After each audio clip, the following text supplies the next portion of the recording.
நம்ம இன்றைக்கி பார்க்க போகிறது ரொம்ப சிம்பிளான கிறிஸ்பி கார்ன் பக்கோடா. ரொம்ப ஈஸியாக பண்ணிடலாம், ரொம்ப பர்ஃபெக்டாக இருக்கும். டீக்கும் ஆஃப்டர் ஸ்கூல் ஸ்நாக்ஸாகவும் ரொம்ப பர்ஃபெக்டாக இருக்கும். குழந்தைகளுக்கும் பார்த்திங்கன்னா அது ரொம்ப பிடிக்கும். இந்த கார்னில் வந்து பார்த்திங்கன்னா ஃபைபர் வந்து நிறையா இருக்குது.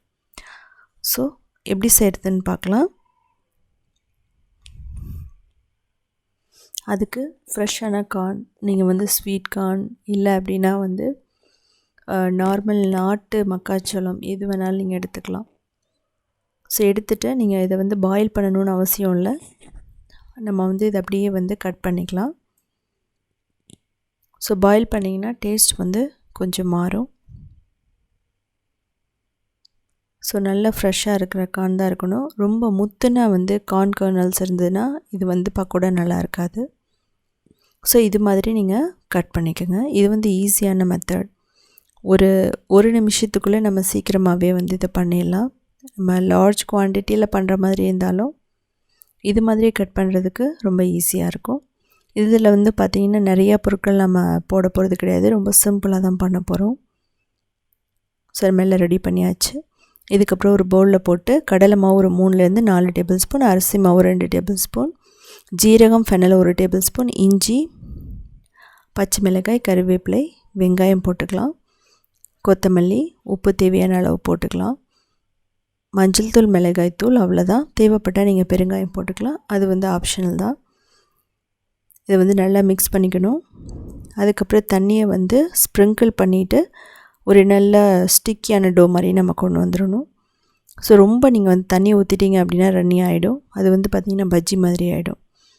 ஸோ அப்படி வந்து அப்பப்போ கிராஜுவலாக தண்ணி ஊற்றி இதை மிக்ஸ் பண்ணுங்கள். இது வந்து பார்த்திங்கன்னா கொஞ்சம் டைட்டாக இருக்கிற மாதிரி இருக்கணும். அப்போ தான் வந்து நல்லா கிறிஸ்பியாக இருக்கும்.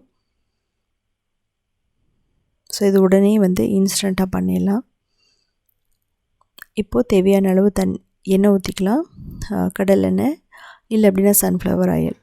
இதில் வந்து நம்ம கொஞ்சம் அப்படியே கையளவு மாவு எடுத்துகிட்டு இதில் எண்ணெயில் வந்து போட்டு நம்ம பொரிச்சு எடுக்க போகிறோம்.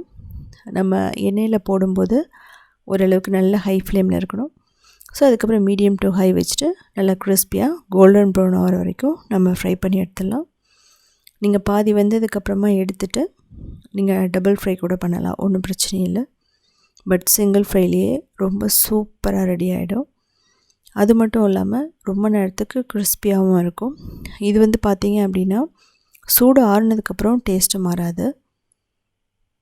ஸோ இது மாதிரி நல்லா வந்து நம்ம ஃப்ரை பண்ணி எடுக்கணும்.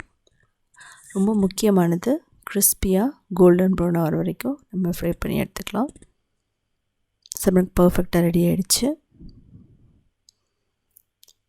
ஸோ இதை வந்து ஏதாவது ஒரு டிஷ்யூ பேப்பர் இருந்ததுன்னா நீங்கள் அதில் போட்டுக்கலாம். நம்ம சாஸோடு எடுத்துக்கலாம், இல்லை அப்படின்னா க்ரீன் சட்னியோடு எடுத்துக்கலாம். க்ரீன் சட்னி அப்படிங்கிறது மின்ட்டு, கொரியாண்டர், அதுக்கப்புறம் பச்சை மிளகாய், இஞ்சி, கொஞ்சம் தேங்காய், கொஞ்சம் தயிர் போட்டு நீங்கள் அரைச்சிட்டிங்கன்னா ரொம்ப பர்ஃபெக்டாக ரெடி ஆகிடும். ஸோ செஞ்சு பார்த்துட்டு எப்படி இருந்துச்சுன்னு சொல்லிவிட்டு கமெண்ட் பண்ணுங்கள்.